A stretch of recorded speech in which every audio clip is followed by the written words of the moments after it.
चलें जी, बिस्मिल्लाहिर्रहमानिर्रहीम। अच्छा दोस्तों, आज हमारा ये ओरिएंटेशन की हमारी क्लास है। This first lecture is about understanding the subject. ये सब्जेक्ट जिसका प्रीवियसली नाम था BFD, बिजनेस फाइनेंस डिसीजन, इसको चेंज करके अब कहा जा रहा है स्ट्रेटजिक बिजनेस फाइनेंस। पुराना तकिया है, नया गिलाफ है, सारा सब्जेक्ट का सिलेबस वही है, सिवाय 2-4-5% की चेंज के। बस रीऑर्गेनाइज़ किया गया है और ये सेम ही है। मैं अभी लेटेस्ट पेपर जो इसका जून 26 का आया है वो भी आपसे डिस्कस करूँगा, क्योंकि वही सिलेबस है तो वही एग्जामिनेशन पैटर्न है। पिछले 3-4 अटैम्प्ट से जो थोड़ा सा पैटर्न चेंज हुआ था, मैं उसका जिक्र भी आप लोगों से करूँगा अभी, कि उसमें कुछ कंप्यूटेशनल और थ्योरेटिकल का मिक्स चेंज किया गया। एनालिसिस, पहले ये सब्जेक्ट 80 to 85% कंप्यूटेशनल होता था। अब ये सब्जेक्ट, इसके पास पेपर्स में रिसेंटली अगर आप देखेंगे, अब ये 70 to 75% कंप्यूटेशनल है। थ्योरेटिकल कंपोनेंट 10-15% बढ़ा है। Discussion component which is also good, which is even easy from an student perspective. और उसका ऑब्जेक्टिव क्या था कि जब MSA आया, MSA was more about discussion and analysis, MSA 2। So इस पेपर की ओरिएंटेशन को to tune and train students for the multi subject assessment, इसके कंटेंट, क्योंकि जो MSA 2 था उसमें प्राइमरीली बिजनेस मैनेजमेंट के साथ जो प्राइमरीली हिस्सा था वो बिजनेस फाइनेंस डिसीजन था, BM एंड BFD। तो उसके लिए इस सब्जेक्ट की ओरिएंटेशन को चेंज करके डिस्कशन एंड एनालिसिस के एलिमेंट को बढ़ाया गया, जो मैं समझता हूँ कि स्टूडेंट पर्सपेक्टिव से ये इसलिए अच्छा है कि these are easy marks to get. Discussion यहाँ ये नहीं आती कि write an essay on something. यहाँ डिस्कशन क्या आती है? यहाँ डिस्कशन आती है कि उसी टॉपिक से रिलेटेड बताएं कि जी इस, जैसे भी लेटेस्ट क्वेश्चन में भी पास पेपर में आया है कि वैल्यूएशन करें और बताएं वो 4-5 रिस्क्स क्या हैं फाइनेंशियल जो इस वैल्यूएशन को इम्पैक्ट कर सकते हैं, है ना। जैसे आपने हेजिंग की तो अच्छा बताइए कि इस हेजिंग मोड को फलाने हेजिंग मोड से कंपेयर कर दें।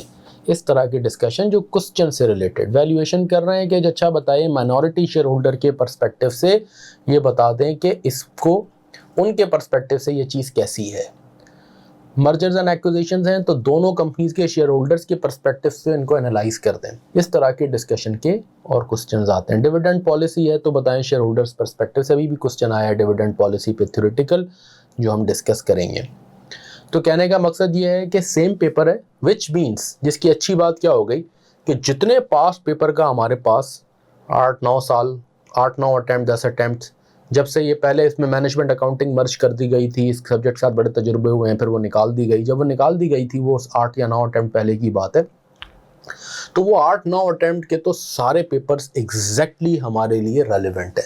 सो we have a huge data bank of past examination questions and papers to look at, which is something really good। ठीक हो गया जी। तो ये सब्जेक्ट वही है, इसका सिर्फ नाम चेंज किया नए सिलेबस में।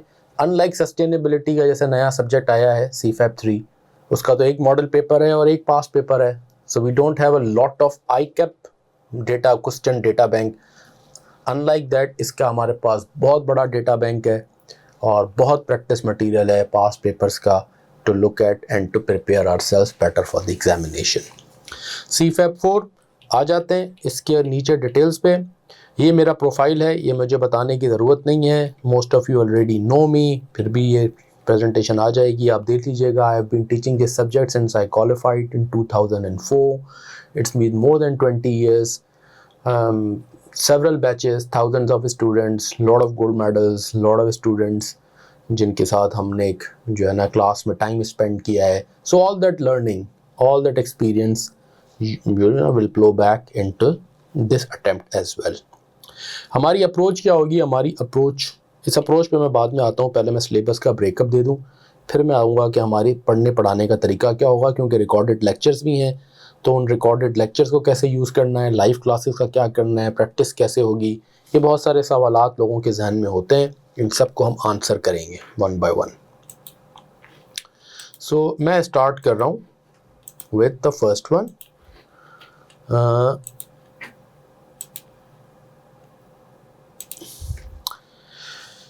अब उन्होंने ग्रिड जो की है वो business appraisal and securities and capital and it's sources. अच्छा, इसमें भी सिक्योरिटीज़ का वर्ड है। इसकी जो एग्ज़ाम वेटेज है इसके अंदर प्राइमरीली बहुत ज़्यादा बेसिक, ये दोनों ही मिलाएं अगर आप इन दोनों को, तो इसके अंदर बेसिक इन्वेस्टमेंट अप्रेजल भी है जिसे हम कहते हैं, एडवांस्ड इन्वेस्टमेंट अप्रेजल भी इसी में आता जाता है, और इसी के अंदर M&A मर्जर्स एंड एक्विजिशंस आ जाते हैं। फॉरेक्स यहाँ पे अलग है, फॉरेक्स एंड रिस्क मैनेजमेंट जिसे हम कहते हैं, उसको उन्होंने फाइनेंशियल रिस्क मैनेजमेंट का नाम दिया है। ये ग्रिड्स बनाएंगे। अब ये ऐसे, मेरा ख्याल है कि इसकी बेस्ट क्लासिफिकेशन पढ़ने पढ़ाने के लिए क्या हो सकती है, इसको हमने ब्रेक किया है नीचे, ठीक है। इसका कुछ हिस्सा आप नीचे कैफ लेवल पे देख के आए ताकि आपको उससे भी फैमिलियरिटी लगे। हम इसको पढ़ने पढ़ाने के लिए इन हिस्सों में ब्रेक करते हैं। बेसिक इन्वेस्टमेंट अप्रेजल, इससे आप वाकिफ़ हैं, ये आप पढ़ के आए। NPV IRR इतना तो पता है, हाँ MIRR नहीं पढ़ा, EIRR नहीं पढ़ा आपने, है ना। इकोनॉमिक जो है ना हमारा जो इन्वेस्टमेंट रेट क्या है, या मॉडिफाइड IRR क्या है, MIRR, लेकिन इससे आपको फैमिलियरिटी है। NPV क्या है, IRR क्या है, सेंसिटिविटी एनालिसिस, हाँ आपने कैपिटल राशनिंग, एसेट रिप्लेसमेंट नहीं पढ़े, लेकिन ये बेसिक इन्वेस्टमेंट अप्रेजल ये एक हिस्सा है हमारे सिलेबस का। आज ओरिएंटेशन क्लास है तो मैं एक विंडो ओपन कर रहा हूँ ओरिएंटेशन पर्सपेक्टिव से कि हम इसमें क्या क्या देखेंगे, ठीक है ना। तो बेसिक इन्वेस्टमेंट अप्रेजल, इस बेसिक इन्वेस्टमेंट अप्रेजल में हम ये पढ़ते हैं कि एक इन्वेस्टमेंट है, क्या ये फाइनेंशियली वायबल है या नहीं है, क्या मैं फैक्ट्री लगाऊं ना लगाऊं, क्या मैं प्रोडक्ट में इन्वेस्ट करूं या ना करूं, given more than one investment opportunities, किसको प्रायोरिटाइज करूं किसको ना करूं, कंपीटिंग प्रायोरिटीज़ में। ये सारा बेसिक इन्वेस्टमेंट अप्रेजल है। इसमें बेसिक फाइनेंसिंग डिसीजन भी है, लीज और बोरो का। बेसिक, क्या मैं कोई प्रोडक्ट बैंक से बोरो करके परचेज कर लूँ कोई मशीनरी, या मैं लीज पे ले लूँ गाड़ी, बैंक से लोन लेके गाड़ी परचेज कर लूँ, या मैं लीज पे गाड़ी ले लूँ, फॉर एग्जांपल। ये लीज और बोरो है। फिर इसका दूसरा हिस्सा है एडवांस इन्वेस्टमेंट अप्रेजल। इसके अंदर हम जो रिक्वायर्ड रेट होता है, कॉस्ट ऑफ कैपिटल की डिटर्मिनेशन भी आ गई, कैपिटल सोर्सेज भी आ गए, कौन कौन से होते हैं, इक्विटी है, डेट है, फिर डेट की सब फर्दर क्लासिफिकेशन है, बैंक लोन है, सिक्योरिटीज़ हैं जैसे TFCs, बॉन्ड्स ऑर्गेनाइजेशन इशू करती हैं, उससे हम अपना रिक्वायर्ड रिटर्न, एक ऑर्गेनाइजेशन को कितना कैपिटल पे रिटर्न अर्न करना चाहिए वो डिटर्मिन करते हैं। इसके अंदर वैक, एडजस्टेड प्रेजेंट वैल्यूज़ पे पिछली अटैम्प्ट में 20 मार्क्स का क्वेश्चन भी आया है। पहला क्वेश्चन ये APV का है समर में अभी, ठीक है। Portfolio theory and all that, ये advance investment and financing decision इसके अंदर आ जाते हैं, है ना। तो ये जो वाला हिस्सा है ना इसका, कैपिटल एंड इट्स सोर्सेज, ये सारा इसके अंदर आ जाता है एडवांस इन्वेस्टमेंट अप्रेजल में, ठीक है। फिर share valuation and techniques and mergers and acquisition, ये भी या ऑर्गेनाइजेशंस ग्रोथ परसू करती हैं बाय ग्रोइंग देमसेल्व्स, या वो किसी को अक्वायर कर लेती हैं, किसी के साथ मर्ज हो जाती हैं। जैसे स्टैंडर्ड चार्टर्ड ने यूनियन बैंक अक्वायर कर लिया किसी ज़माने में, ठीक है। तो उन्होंने क्या कर लिया, अक्वायर कर लिया, तो ये क्या हो गई, ग्रोथ बाय एक्विजिशन, ठीक है। ये भी इन्वेस्टमेंट है ना कि कंपनी में इन्वेस्टमेंट की और उसको अक्वायर कर लिया, तो यूनियन बैंक की सारी ब्रांचेस, कस्टमर्स उनको मिल गए। जैसे अटक रिफाइनरी ने नेशनल रिफाइनरी परचेज कर ली गवर्नमेंट से जब NRL प्राइवेटाइज हुई थी, नेशनल रिफाइनरी लिमिटेड। तो उन्होंने बजाय इसके कि अपनी रिफाइनरी को एक्सपेंड करें, इन्होंने एक और रिफाइनरी बाय कर ली, अक्वायर कर ली। ऐसे ऑर्गेनाइजेशन एक्विजिशन भी करती हैं, मर्जर्स भी होते हैं, M&A ट्रांजैक्शंस होती हैं। वो कैसे होती हैं, वो भी एक इन्वेस्टमेंट डिसीजंस होते हैं। वो कैसे होने चाहिए, share valuation and mergers and acquisition में हम पढ़ेंगे कि ऑर्गेनाइजेशन को वैल्यू कैसे करें, इक्विटी की वैल्यू कैसे होती है, मर्जर्स एक्विजिशंस कैसे होते हैं। ये तीनों मिला के ना ये A और B हैं। इसको कुछ B तो ये पूरा 2 के अंदर आ गया, ये जो B है यहाँ पे ये तो पूरा 2 के अंदर है। A के अंदर जो है ना 1, 2, 3 तीनों कंपोनेंट्स है। जब आप सिलेबस देखेंगे तो उन्होंने क्लासिफिकेशन काफ़ी जो है ना कॉम्प्लेक्स की है, लेकिन सिलेबस के कंपोनेंट्स यही हैं जो सारे मैं आपको बता रहा हूँ, ठीक है ना। जो पिछला BFT था 95 से भी ज़्यादा, 96-97% वही है। जैसे EIR एक छोटा सा नया टॉपिक ऐड कर दिया, ऐसे छोटी छोटी सी 1-2 चीज़ें हैं बस, 3 से 4%, 95-96% वही सिलेबस के पार्ट्स हैं, कंपोनेंट्स हैं, वही टॉपिक्स हैं। फिर आ गया forex and risk hedging.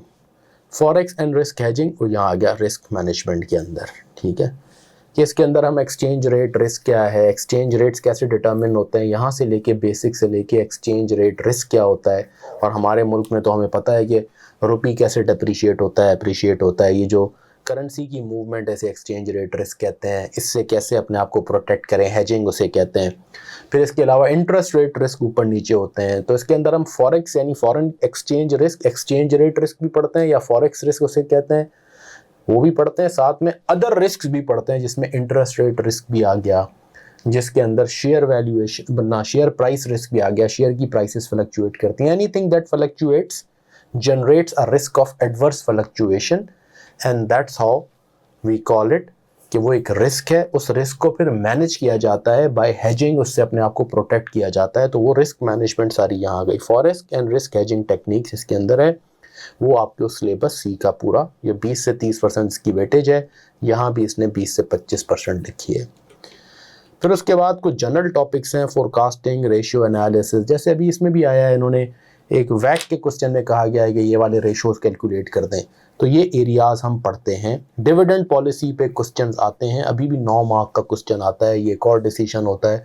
Organisations को हम कहते हैं फाइनेंशियल मैनेजमेंट के पर्सपेक्टिव से 3 तरह के फैसले बड़े बुनियादी होते हैं ऑर्गेनाइजेशन में, कि कहाँ इन्वेस्ट करें या ना करें, इन्वेस्टमेंट डिसीजन, उस इन्वेस्टमेंट को कैसे फाइनेंस करें, यानी क्या इक्विटी से करें, क्या डेट से करें, क्या मिक्स से करें, ये कहलाता है फाइनेंसिंग डिसीजन। फिर जो प्रॉफिट अर्न किया उसको कितना डिस्ट्रीब्यूट करें, कितना कंपनी के अंदर रखें, सारा का सारा डिविडेंड दे दें, नहीं सारा का सारा रिटेन कर लें, नहीं कुछ डिविडेंड दें कुछ रिटेन करें, ये डिविडेंड डिसीजन होता है। Investment decision, financing decision, dividend decision, financial management के ये 3 बुनियादी डिसीजंस हैं, इसके गिर्द ही पूरा सिलेबस है। फिर ये डिसीजंस करते हुए ऑफ कोर्स रिस्क भी आते हैं, और ऑर्गेनाइजेशन जब आप चलाते हैं तो उन रिस्क की मैनेजमेंट क्या कैसे की जाए, वो है risk management, forex and risk management. उसमें एक्सचेंज रेट रिस्क भी आ गया, इंटरेस्ट रेट रिस्क भी आ गया, शेयर प्राइस रिस्क भी आ गया, कमोडिटी प्राइस रिस्क आजकल बहुत ज़्यादा है, ऑयल प्राइस ऊपर नीचे हो रही है, आप मेटल इंपोर्ट कर रहे हैं, मेटल की प्राइस ऊपर नीचे हो रही है, स्टील की प्राइस ऊपर नीचे हो रही है, ये कमोडिटी प्राइस रिस्क कहलाता है। तो ये रिस्क मैनेजमेंट भी ये पूरी की पूरी इसके अंदर आ गई। इसके प्रिंसिपल्स वही हैं, anything that fluctuates generates a risk of adverse fluctuation, उस रिस्क से अपने आप को प्रोटेक्ट करने के कुछ नेचुरल तरीके होते हैं, कुछ प्रोडक्ट्स हैं, फॉरवर्ड्स हैं, फ्यूचर्स हैं, ऑप्शंस हैं, वो सब हम इसमें पढ़ते हैं एक एक करके, from very very basic to high level difficulty exam questions, सारी डिस्कशन हम करते हैं इस टॉपिक के अंदर। और ये जो टॉपिक है फोरकास्टिंग वाला और वर्किंग कैपिटल मैनेजमेंट, ये जनरल टॉपिक है, ये कहीं किसी के साथ आ जाता है, ठीक है ना। सो इसको स्पेसिफिकली डिफाइन नहीं किया गया, लेकिन इसके क्वेश्चंस आते हैं, जैसे अभी भी आए हैं, ठीक है, जैसे इसके अंदर इन्होंने वो इसी के अंदर समझिए आ गया। अभी एक वैक का क्वेश्चन है, उसमें कहा है कि ये डिफरेंट सिनेरियो पे weighted average cost of capital calculate कर दें और फिर उसका इम्पैक्ट इस रेशो पे बता दें। तो ये रेशो हमने पढ़े हुए हैं, इनमें कोई ऐसी चीज़ नहीं है कि हमने नहीं पढ़ी हुई, लेकिन एग्ज़ाम पर्सपेक्टिव से हम कैसे मतलब जो है ना इनको अकाउंट फॉर करें, इसकी हम प्रैक्टिस करते हैं नेचुरली। सो ये आ गया जनाब आपका सिलेबस का ब्रेकअप। सिलेबस के 6 मोटे एरियाज़ हो गए, और इसी तरीके से हम स्टार्ट करते हैं। आप पोर्टल पे लेक्चर्स भी देखेंगे तो basic investment appraisal, advanced, share valuation, forex. अब इन पे हिस्टोरिकली मार्क्स एलोकेशन क्या हुई है और लेटेस्ट पेपर में कैसे हुई है, वो भी मैं एक एक करके आपको बताता हूँ। पहले आ गया basic investment appraisal. Basic investment appraisal पे जनाब 15 मार्क्स भी आया है और 42 मार्क्स भी आया है। इसी के अंदर बेसिक इन्वेस्टमेंट अप्रेजल में एनपीवी है, आईआरआर है एंड ऑल दैट है। गोइंग फॉरवर्ड आई एक्सपेक्ट कि इस एरिया को 20 मार्क्स से ज़्यादा एग्जामिन नहीं किया जाएगा, 20-25 मार्क्स से। किसी ज़माने में तो इसको अब जैसे कहीं इसको बहुत ज़्यादा एग्जामिन कर लिया गया तो फिर इन एरियाज़ पे कोई क्वेश्चन नहीं आया, ये एक एरिया बिल्कुल छोटा रह गया। कभी इसको बहुत ज़्यादा एग्जामिन कर दिया तो एडवांस इन्वेस्टमेंट अप्रेजल पे क्वेश्चन नहीं आया, क्योंकि basic and advance investment appraisal ही है। तो इन दोनों को मिला के 35-40 मार्क्स होंगे, अभी भी हैं, मैं अभी आपसे डिस्कस करूँगा, बल्कि शायद थोड़े ज़्यादा ही हों। शेयर वैल्यूएशन पे क्वेश्चन आता है, शेयर वैल्यूएशन एंड एमएनए पे एक क्वेश्चन ज़रूर आएगा, और आप देखें हिस्टोरिकली एक क्वेश्चन का पैटर्न है, कहीं ज़्यादा बड़ा क्वेश्चन हो गया, कहीं छोटा क्वेश्चन हो गया, लेकिन इस पे एक क्वेश्चन आता है। फॉरेक्स पे एक क्वेश्चन ज़रूर आता है, कहीं कहीं एक पार्ट इधर हो गया, एक पार्ट उधर हो गया, कहीं डिस्कशन का पार्ट हो गया, कहीं कंप्यूटेशनल पूरा क्वेश्चन हो गया। तो फ्रॉम 20 to 25 मार्क्स आप इसके भी रखें। और डिविडेंड पॉलिसी पे कभी क्वेश्चन आता है और कभी क्वेश्चन नहीं भी आता। फोरकास्टिंग रेशियो पे 5-10 मार्क्स का क्वेश्चन आता है जनरली, 10 मार्क्स का डिस्कशन क्वेश्चन हो गया, किसी क्वेश्चन के साथ एम्बेड हो गया। So this is our exam जो है ना अलोकेशन इज। ये जो एरिया है, ये 2 एरिया, ये बहुत ही इंपॉर्टेंट एरियाज है, इस पर हम टाइम भी बहुत ज़्यादा लगाते हैं। ये हम पूरे समझ लें तो ये बहुत ही आसान हो जाता है, this becomes a lot easier. Basic और एडवांस इन्वेस्टमेंट अप्रेजल को हम ढंग से कर लें तो M&A does not remain very difficult.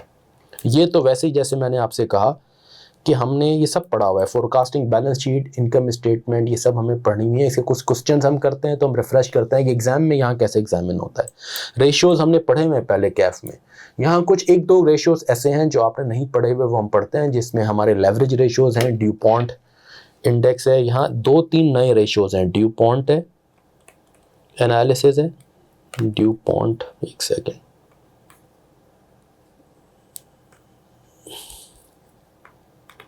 Dupont analysis है और लेवरेज रेशियोज है, ये रेशियोज। बाकी सब आपने पढ़ा। वर्किंग कैपिटल क्या है थोड़ा बहुत हम पढ़ते हैं, इसमें वर्किंग कैपिटल के जनरल क्वेश्चंस आते हैं, कोई डिटेल्ड वर्किंग कैपिटल के क्वेश्चन नहीं आते।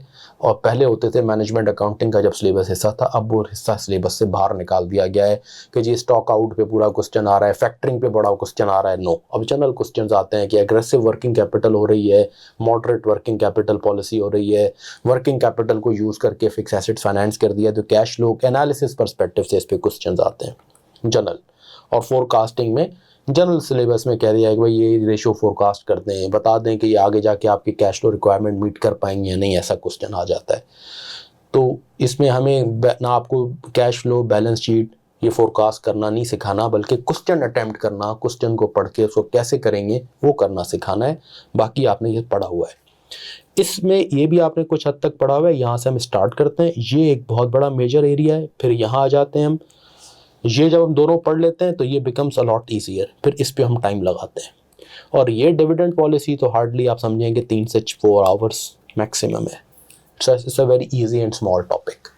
तो कोर जो हमारे टॉपिक्स हैं वो इन्वेस्टमेंट अप्रेजल और शेयर वैल्यूएशन और फॉरेक्स एंड रिस्क हेजिंग। शुरू के जो 4 हैं समझे, ये है इंपॉर्टेंट। और उसमें से भी जो नंबर 1 है ये आपने कुछ हद तक बेसिक्स पढ़ा हुआ है, वहीं बेसिक्स से हम आगे बढ़ेंगे। अब हम फाइनल लेवल पे हैं तो यहाँ एनपीवी के क्वेश्चन की डिफ़िकल्टी लेवल डिफरेंट होती है और नए टॉपिक्स हैं। फिर एडवांस इन्वेस्टमेंट का एरिया आपके लिए काफ़ी नया है, वो पूरा पढ़ेंगे। फिर शेयर वैल्यूएशन, मर्जर्स, और फिर फोरकास्टिंग एंड अपना ये फॉरेक्स एंड रिस्क हेजिंग। की लर्निंग आउटकम्स क्या हैं बिफोर आई टॉक अबाउट, बल्कि मैं इससे पहले जून 2026 का भी आपको पेपर बता दूं। जून 2026 के पेपर में जनाब एडवांस, पहला क्वेश्चन है एडवांस इन्वेस्टमेंट अप्रेजल का 20 मार्क्स, जून 2026। मैं कहीं नीचे लिखूं या मैं नई फाइल ही खोल देता हूं, या क्वेश्चन पेपर ही खोल के ना वहीं से आपको मैं पढ़ाता जाता हूं। कंप्यूटेशनल हिस्सा भी मैंने आपको बता दिया कि 70 to 75% कंप्यूटेशनल है, 25% के आसपास, इवन अप टू 30% आप थ्योरेटिकल अज्यूम करें। ये आपका क्वेश्चन आ गया पास समर 2026 का paper, SBM SPF strategic business finance, June 2026। ठीक है, इसमें आ जाते हैं question number 1। Question number 1 is about APV। ये देखें APV 20 मार्क्स। कौन सा एरिया है ये APV? Advanced investment appraisal.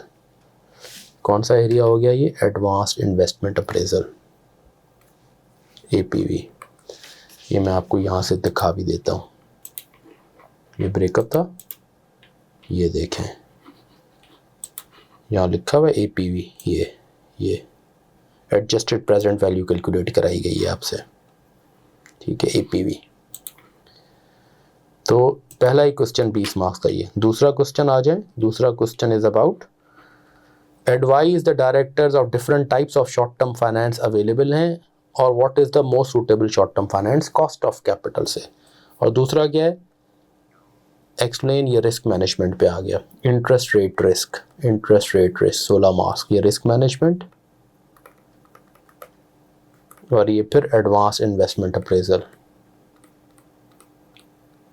इसमें सोर्सेज ऑफ फाइनेंस सारा इसमें आ रहा है।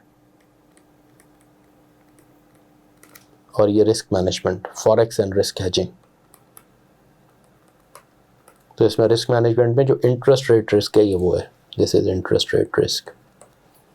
सिलेबस के एरिया से मैं आपको दिखाऊं, ये यहाँ आ जाए।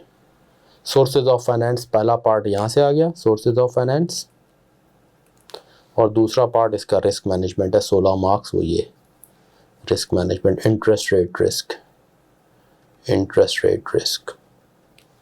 ठीक है, ये आ गया, ये क्वेश्चन नंबर 2 हो गया। ठीक है जी। तो एडवांस इन्वेस्टमेंट अप्रेजल से 6 और 20, 26 मार्क्स हो गए जनाब। क्वेश्चन 3 आ गया। Question 3 is about valuation, apply valuation techniques. आ गया valuation techniques, delete, select, wallet आ गया डब्बा, डिलीट हो गया। अच्छा जी, कहाँ पे थे हम? हाँ, ये आ गया valuation techniques, providing a range of values.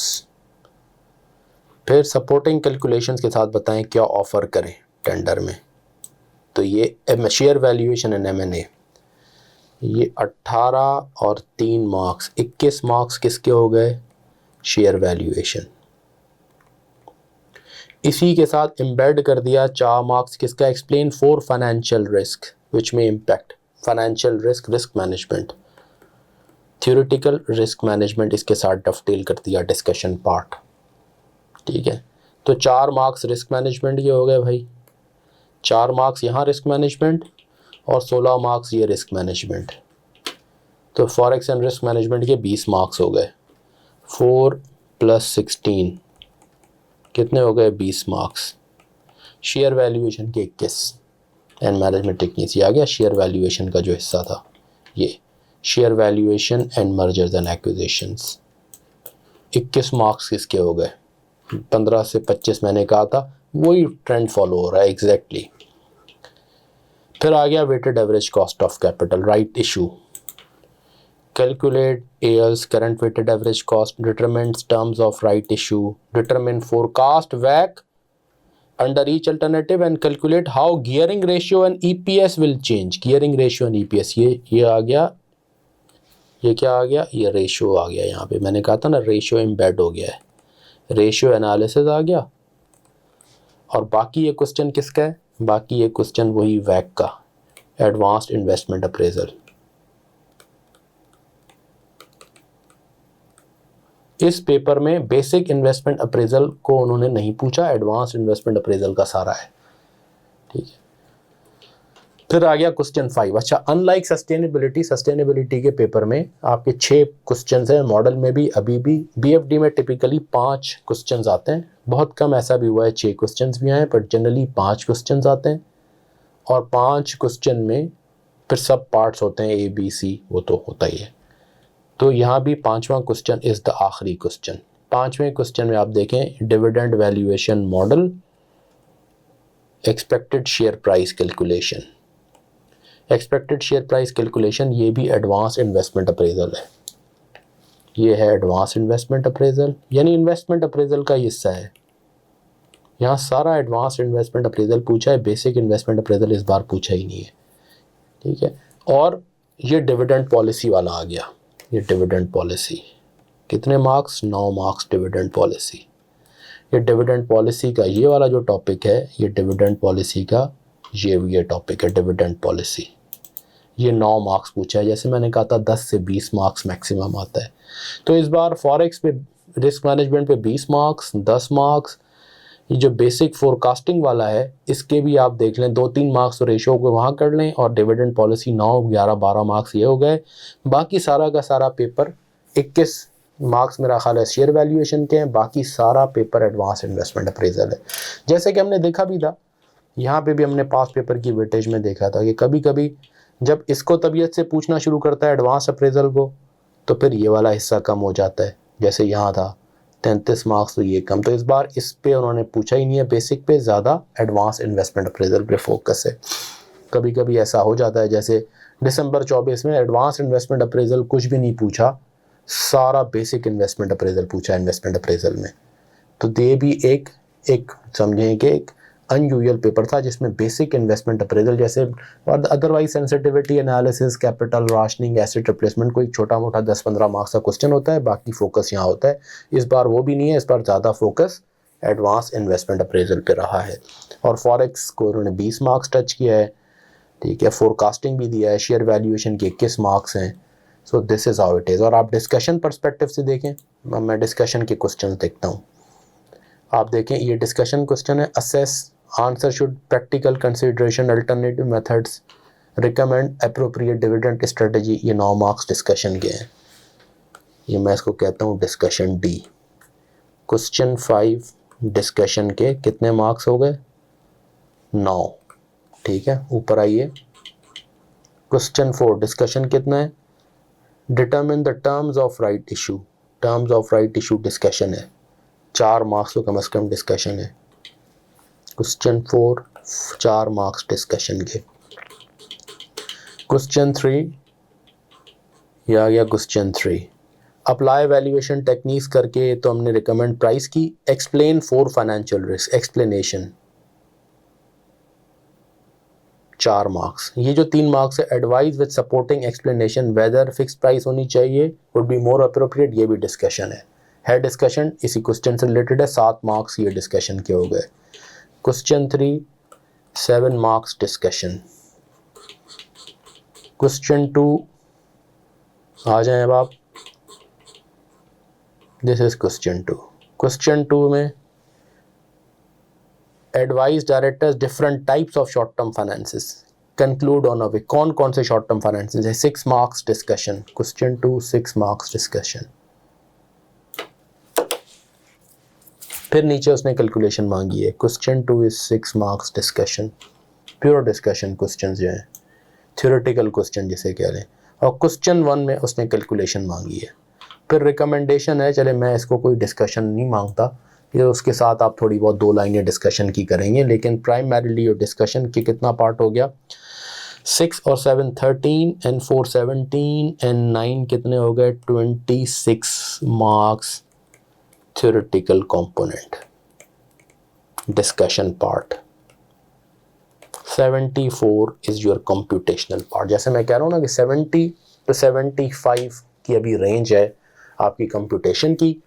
25 से 30 मार्क्स की डिस्कशन है। ये ट्रेंड है, अभी नहीं है, पिछले 3-4-5 पेपर्स आप देखेंगे उनका यही ट्रेंड है, तो वही ट्रेंड फॉलो हुआ है और टॉपिक वही है, कोई टॉपिक में चेंज नहीं है, वही टॉपिक है, वही पास्ट पेपर्स हैं, यानी आप पिछले पास्ट पेपर्स को यूज़ कर सकते हैं। वही 5 क्वेश्चंस हैं, वही पैटर्न है, जो BFD का पेपर था वही स्ट्रेटेजिक बिजनेस फाइनेंस का पेपर है।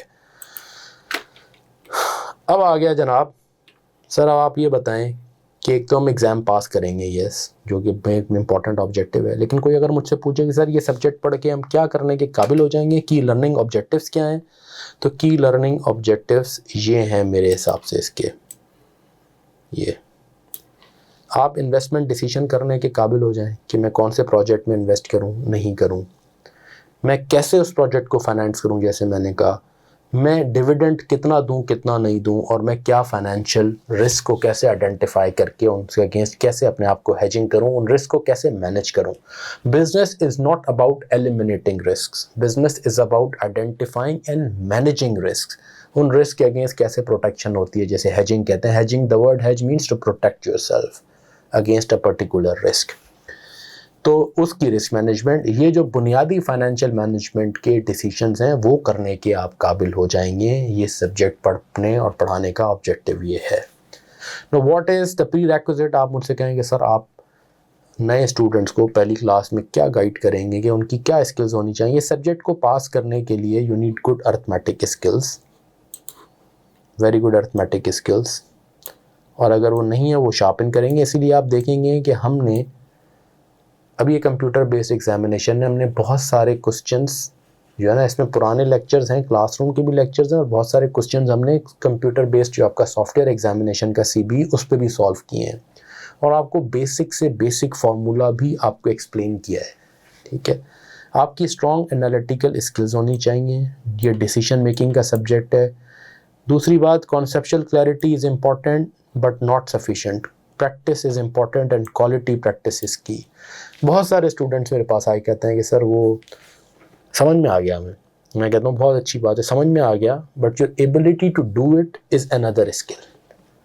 आप समझने के बाद प्रैक्टिस नहीं करेंगे तो, और प्रैक्टिस भी अब चूँकि CBE सॉफ्टवेयर है तो सॉफ्टवेयर पे प्रैक्टिस होनी चाहिए आपकी, और उस पर एटलीस्ट मैं रिकमेंड करता हूँ 40 to 50% of your practice, if not 40% at least practice should be on software, so that when you start using the software, इसकी 2 स्क्रीन हैं, एक कंप्यूटेशन, ऊपर एक आपका वर्ड बॉक्स है, नीचे उसकी कंप्यूटेशन स्प्रेडशीट है, उसके थोड़े एक्सेल से डिफरेंट फीचर्स हैं, डूज एंड डोंट्स यहाँ तक हमने एक्सप्लेन किए हैं कि वो स्प्रेडशीट यूज़ करते हुए जैसे F2 का फंक्शन उस पर नहीं ऑपरेट होता, आप कैसे कॉपी करके ऊपर पेस्ट कर जाएंगे। ठीक है, क्या क्या उसमें फीचर्स हैं, कैसे आपको करना है, जब तक आप करेंगे नहीं तब तक आपका हाथ साफ नहीं होगा और एग्जामिनेशन में अदरवाइज़ आपको एक अजीब सी नई फीलिंग नहीं आएगी, आपको यूज्ड टू हो जाएंगे आप, and you will be able to do it properly. So these are the very very basic things. Good arithmetic skills, strong analytical skills आपको डेवलप करनी है, और हम ये डेवलप, आप देखेंगे हमारे लेक्चर्स इसी के पर्सपेक्टिव से ट्यून्ड हैं। बेसिक मतलब परपेचुटी का फॉर्मूला भी मैंने जो है ना एक्सप्लेन किया है कि ये P = R/I कैसे होता है। एन्युटी के फॉर्मूले को भी हमने सीखा है, उसको ड्राइव किया है, उसके डूज एंड डोंट्स भी डिस्कस किए हैं, ताकि कम से कम इन बेसिक्स में तो आप मार्क्स लूज़ ना करें।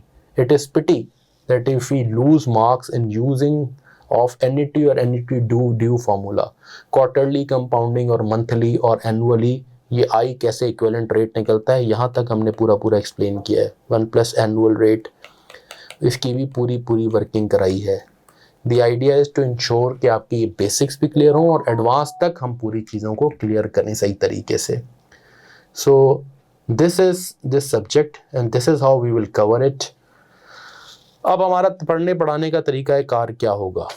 Detailed yet so easy lectures. मेरे अक्सर लेक्चर में आप कहेंगे, सुनेंगे, मेरा तकिया कलाम है, सो आसान सो आसान सो आसान, और वाकई सो आसान है अगर आप उस तरीके से चलें जिस तरीके से हम आपको लेके चल रहे हैं। एक्सटेंसिव प्रैक्टिस आपको मिलेगी, पास्ट पेपर्स की प्रैक्टिस किट की, लेक्चर्स के दौरान भी पेपर्स हैं, सीमा, ACCA, ICIW, इनके पास पेपर्स के क्वेश्चन भी हैं, अपने पास पेपर्स के भी क्वेश्चन हैं, एंड ऑन टॉप आप देखेंगे कि फिर हमने आखिर में पूरे पास पेपर्स 6-7 हमने सॉल्व किए हैं, यानी फुल पास पेपर्स भी सॉल्व किए हैं, अलॉन्ग टॉपिकल तो है ही है, फिर पूरे पास पेपर्स भी हैं। पूरा सिलेबस ख़त्म हुआ, फिर हमने 1 2 3 4 5 6 7 3-4 सालों के जो है ना हमने पास पेपर सॉल्व किए हैं। ये वाला जो करंट पेपर है इसे भी हम मिलके सॉल्व करेंगे, और न सिर्फ सॉल्व करेंगे बल्कि फिर उसके लेक्चर्स अपलोड भी करेंगे आपके साथ। नंबर ऑफ होमवर्क क्वेश्चंस भी आपको उसमें मिलेंगे। 4 हमारी बुक्स हैं जो आप लेंगे, उसमें मतलब हैंड आउट्स हैं, टॉपिकल हमने अरेंज की हुई है क्योंकि अच्छे खासे पास पेपर्स हैं और प्रैक्टिस क्वेश्चंस हैं, वो आप ज़रूर ले लें।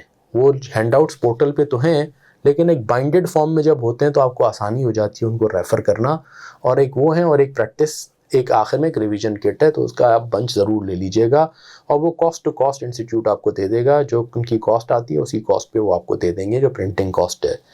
सेवरल कंप्लीट पास्ट पेपर्स हैं, जैसे मैंने कहा, we have solve them together on the software. फिर query resolution, live classes, week में मैं एक वेबिनार लूँगा जिसमें हम टॉपिक डिस्कस करेंगे, Q&A सेशन होगा, और कोई साथ में प्रैक्टिस करनी होगी, पास्ट पेपर वगैरह वो भी साथ करेंगे, और हम आखिर में टेस्ट भी लेते हैं, बीच में भी टेस्ट लेते हैं और आखिर में मॉक भी लेते हैं। This is how we will cover. So you have the entire syllabus in recorded lectures, then you have those handout kits, then you have within the lectures sufficient practice, homework questions, then पूरे past papers हैं। फिर मैं WhatsApp पे आपके पास available हूँ, फिर हम regular weekly classes भी लेंगे, आपको अकेला नहीं छोड़ेंगे, एंड तक आपके जितने क्वेश्चंस हैं, क्यूरीज हैं, उनको हम आंसर करेंगे। So this is how we will cover this syllabus together. The idea is कि इंशाल्लाह आपकी इतनी अच्छी प्रैक्टिस हो कि पहली अटैम्प्ट में आपका ये पेपर निकले। तो यहाँ पे मैं क्लोज कर रहा हूँ अपनी डिस्कशन। अब आपका कोई क्वेश्चन, कोई शक, कोई सवाल मुझसे डिस्कस करें प्लीज़। अच्छा, एक सवाल ये है कि अभी किसी ने पूछा कि सर सितंबर के लिए या दिसंबर के लिए है। ये सितंबर में भी अगर आप करना चाहें तो लेक्चर्स आपके पास अवेलेबल हैं। हाँ, आपको 125 से 150 घंटे स्पेंड करने पड़ेंगे इस पेपर पे। You need to spend 125 to 150 hours preparing for it. अगर आप 2 महीनों में ये स्पेंड कर सकते हैं, एक ही सब्जेक्ट कर रहे हैं, तो बहुत अच्छा है। आप सितंबर में भी अटेम्प्ट कर सकते हैं। अदरवाइज़ दिसंबर तक आपके पास 4 से 5 महीने होते हैं प्रिपरेशन के। पास्ट पेपर हम यहाँ करेंगे। पास्ट पेपर्स जैसे मैंने कहा रिकॉर्डेड लेक्चर्स में भी हैं। जो लेटेस्ट है वो तो भी हमने सॉल्व नहीं किया, आपके साथ मिलके सॉल्व करेंगे। यस, वो लाइव लेक्चर्स में सॉल्व हो जाएगा बिल्कुल। हैंड आउट की किताबें कहाँ से मिल सकती हैं? अच्छा, हैंड आउट की किताबें आप इंस्टीट्यूट में रेफ़र करें। हमाद हैं या जो भी आपके काउंसलर हैं वो आप उनको लिखते हैं, इनबॉक्स करते हैं, वो आपको बुक्स डिस्पैच कर देंगे, या आके इंस्टीट्यूट से आप ले जाएं। वो पूरा सेट है 5 बुक्स का, तो वो आप ले जाएं। वो हैंड आउट्स ही हैं बेसिकली। एक इन्वेस्टमेंट अप्रेजल के हैंड आउट्स हैं, एक एडवांस इन्वेस्टमेंट अप्रेजल के, फिर एक फॉरेक्स एंड रिस्क हेजिंग है, फिर एक बाकी टॉपिक्स का है, lease and borrow and others, और फिर एक रिवीजन, क्विक रिवीजन किट है जिसमें सारे फार्मूलाज हैं और सारी रिवीजन है। पेपर ओपन बुक नहीं, अब ये पेपर ओपन बुक नहीं रहा। अब आपको फार्मूला शीट मिलती है, लेकिन वो फार्मूला शीट बड़ी कॉम्प्रिहेंसिव है, वो मैंने भी रिव्यू की है, ठीक है, जब बन रही थी। और वो फार्मूला शीट बहुत अच्छी कॉम्प्रिहेंसिव है, वो आपके पास अवेलेबल होगी एग्ज़ाम में। और मैथमेटिकल कंप्यूटेशनल पेपर में ओपन बुक होनी भी नहीं चाहिए, इट्स जस्ट अ डिस्ट्रैक्शन। ठीक हो गया जी? Anything else? All clear? तो चलें दोस्तों, फिर इंशाल्लाह we'll meet on a weekly basis. I wish you all the best. हमारी मुलाकात होगी अगले संडे को। इन द मीन टाइम आप पोर्टल एक्सेल लें और बेसिक इन्वेस्टमेंट अप्रेजल के लेक्चर्स देखना शुरू करें। Start from this basic investment appraisal. ठीक हो गया जी? यहीं से लेक्चर्स स्टार्ट हो रहे हैं। तो अपना ख्याल रखें। वील मीट इंशाल्लाह नेक्स्ट वीक। Thank you.